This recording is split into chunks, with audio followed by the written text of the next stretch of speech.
1912లో ప్రపంచంలో అతిపెద్ద ship UK నుంచి యుఎస్ఏకి బయలుదేరింది.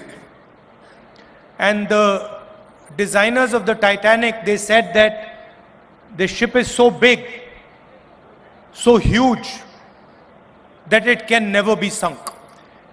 ఈ టైటానిక్ అనే షిప్ ఎంత పెద్దగా ఉందంటే ఆ షిప్ డిజైన్ చేసిన వాళ్ళు ఇది ఎప్పటికీ మునగదని చెప్పారు. And then few weeks later, in the middle of the Arctic Ocean, the Titanic hit an iceberg and the ship sank. కొన్ని వారాల్లోనే ఇంత పెద్ద ship Titanic ship Arctic ocean లో ఒక ఐస్బర్గ్ తో కొలైడ్ అయి మునిగిపోయింది. And the interesting thing was that the person who was supposed to keep an eye out for icebergs didn't see the iceberg. ముఖ్యమైన విషయం ఏంటంటే ఐస్బర్గ్ చూడాల్సిన వ్యక్తి అసలు ఐస్బర్గ్ ని చూడలేదు. And literally the ship went straight into the iceberg and they only found out that they had hit the iceberg when the ship hit and started to sink. ఆ Titanic ship పోయి నేరుగా iceberg కి collide అయి ship మునిగిపోయింది. And within 20 minutes or so, the Titanic went to the bottom of the ocean. ఆ iceberg తాకిన తర్వాత 20 నిమిషాల్లో ఆ టైటానిక్ షిప్ మునిగిపోయింది. Now, the reason that nobody saw the iceberg was because 90% of the iceberg sits underneath the surface of the sea. ఆ iceberg ని ఎందుకు చూడలేదంటే 90% సముద్రం లోపల ఉంది అది. So the person looking from the ship saw a small little iceberg. He didn't realize that he was only seeing a small portion of the iceberg. The big main iceberg was under the sea. ఎవరైతే ఈ iceberg చూడాలో ఆ నీళ్ల పైన ఉన్న చిన్న భాగం చూశాడు, నీళ్ల కింద ఉన్న ఆ పెద్ద భాగాన్ని చూడలేకపోయారు. And when that big iceberg hit the ship was just devastated, sank.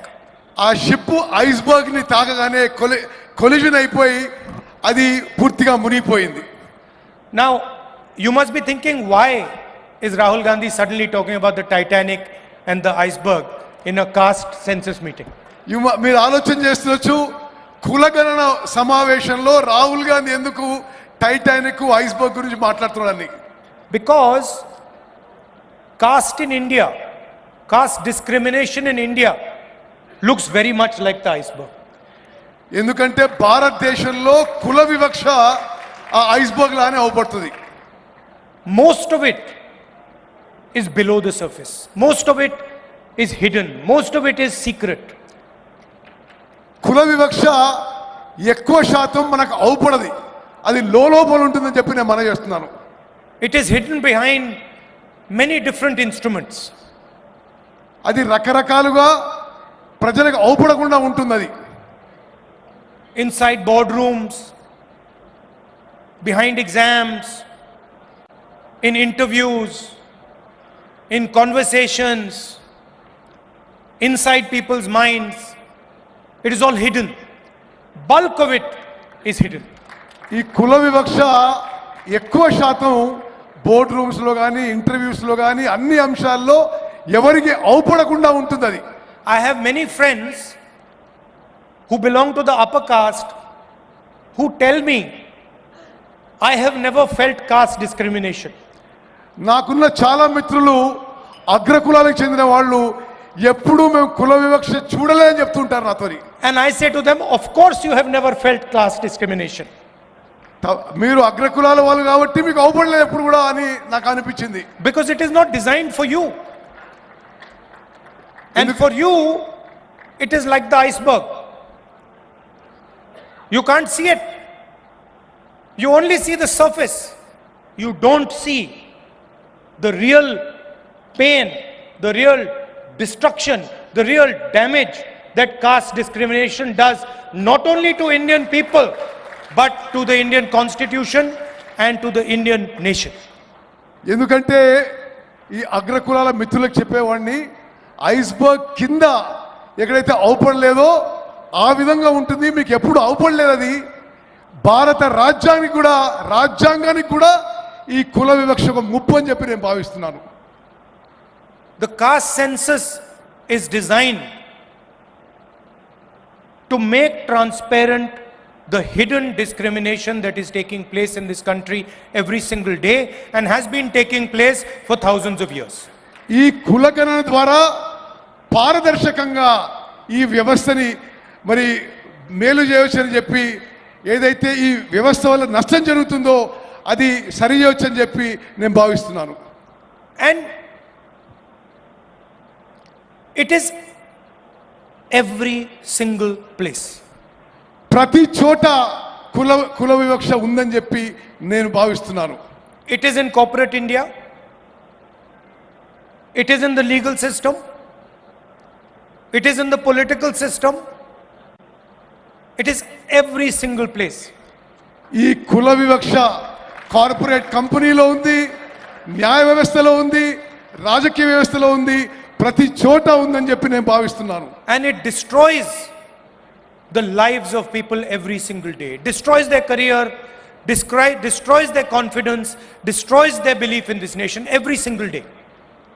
ఇది చాలా మంది జీవితాలను నాశనం చేస్తుంది, వాళ్ళ ఆత్మస్థైర్యాన్ని వాళ్ళ ఆత్మవిశ్వాసాన్ని కూడా నాశనం చేస్తుందని చెప్పి నేను భావిస్తున్నాను. Now I am not saying something very controversial. I am just saying that everybody accepts that there is caste discrimination in this country. Let us now find out the true extent of the caste discrimination. నేను వివాదాస్పదంగా మాట్లాడదలుచుకోలేదు. కుల వివక్ష ఈ దేశంలో ఉందనే విషయం మనం అందరం యాక్సెప్ట్ చేసుకొని ఆ తర్వాత ఈ విషయాన్ని ఏ విధంగా సరి చేయాలనో ఆలోచన చేయాలని చెప్పి నేను మనం చేస్తున్నాను. I use the analogy of an X-ray.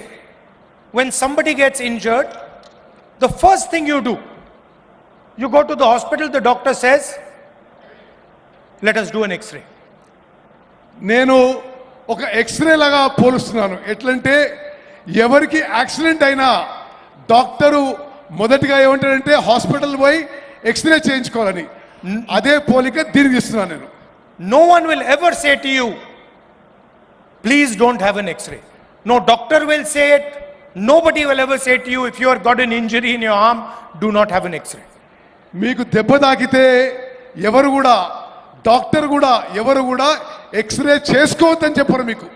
In fact, if some doctor were to tell you that I suspect that your arm is broken, but you should not have an X-ray, you will say that the doctor is crazy. ఒక doctor మీకు మీ చెయ్యి ఇరుగుండొచ్చు కానీ మీరు x ray చేసుకోవద్దు అని చెప్తే ఆ doctor పిచ్చోడని అనుకుంటాం మనం. The doctor does not understand the basics of medicine. అంటే ఆ డాక్టర్కి మెడిసిన్ యొక్క బేసిక్స్ అని చెప్పి స్పష్టమవుతుంది. And that is all I am saying. I am saying we all agree that there is a concept called caste in India. We all agree that there is a concept called caste discrimination in India. Let us simply measure it and tell everybody in this country the extent of this discrimination. That's all. ఈ కుల వ్యవస్థ ఉందని, ఈ కుల వివక్ష ఉందని భారతదేశంలో ముందు మనం ఒప్పుకుందాం. ఒప్పుకొని ఆ తర్వాత పూర్తిగా ఏ ఎక్స్టెంట్కి ఉంది, ఏ విధంగా ముందుకు పోదామని చెప్పి మనం నిర్ణయాలు తీసుకుందాం.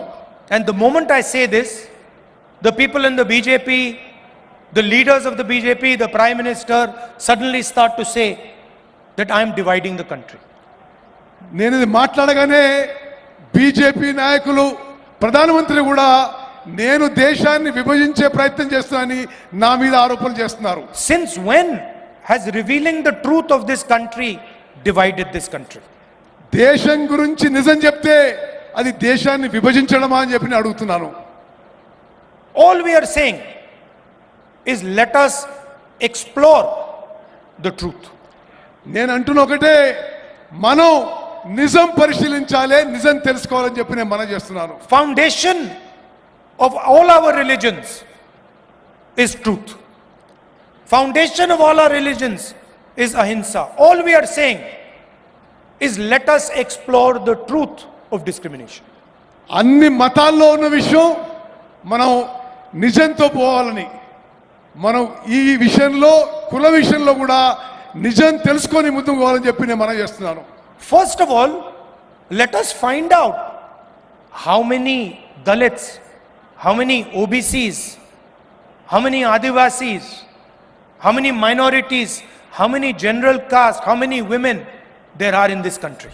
మనము ఈ సెన్సస్ ద్వారా ఎంతమంది దళితులు ఉన్నారు, ఎంతమంది ఆదివాసులు ఉన్నారు, ఎంతమంది ఓబీసీలు ఉన్నారు, ఎంతమంది మహిళలు, ఈ వివరాలన్నీ కనుక్కునే అవకాశం ఉంటుంది.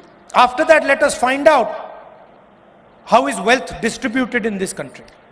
అది చేసిన తర్వాత దేశం యొక్క ధనం ఏ విధంగా ఈ సామాజిక వర్గాల్లో మరి విభజించబడదో అది కూడా కనుక్కుందాం. What share of wealth do Dalits have? What share of wealth do OBCs have? What share of wealth do women have? Let us find this out. దేశం యొక్క ధనం దళితుల దగ్గర ఎంత ఉంది, ఆదివాసుల దగ్గర ఉంది, ఓబీసీల దగ్గర ఎంత ఉంది, అది మనం కనుక్కోవాలి. Let us find out how many poor general caste people there are. ఎంతమంది నిరుపేదలు ఉన్నారో మరి తెలుసుకోవాలి మనం. Let us ask ourselves the question, how many Dalits are there in corporate India? How many OBCs are sitting in the top 500 companies of this country?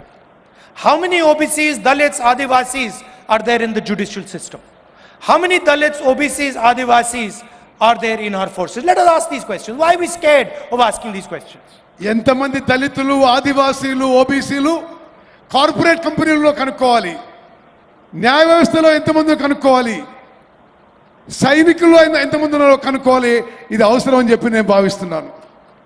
The only people who can resist asking this question are the people who are hiding the truth, who do not want the people of India to know the truth about discrimination in this country. దీనికి వ్యతిరేకం ఉన్నవాళ్ళు కేవలం నిజం బయటికి రావద్దు అనే వాళ్ళే దీనికి వ్యతిరేకం అని చెప్పి నేను మనం చేస్తున్నాను. Those would be the people who benefit from the discrimination. వీళ్ళు ఈ కుల వివక్ష వల్ల లబ్ధి పొందే వాళ్ళే ఈ నిజం బయటికి రావడానికి ఇష్టపడటం లేదు. I'm still wondering why the Prime Minister has not publicly said that he wants to challenge the idea of discrimination in Indian society. నేను ఆశ్చర్యపోతున్నా, ప్రధానమంత్రి గారు ఇప్పటి వరకు కుల వివక్ష విషయాన్ని ఈ దేశంలో ఛాలెంజ్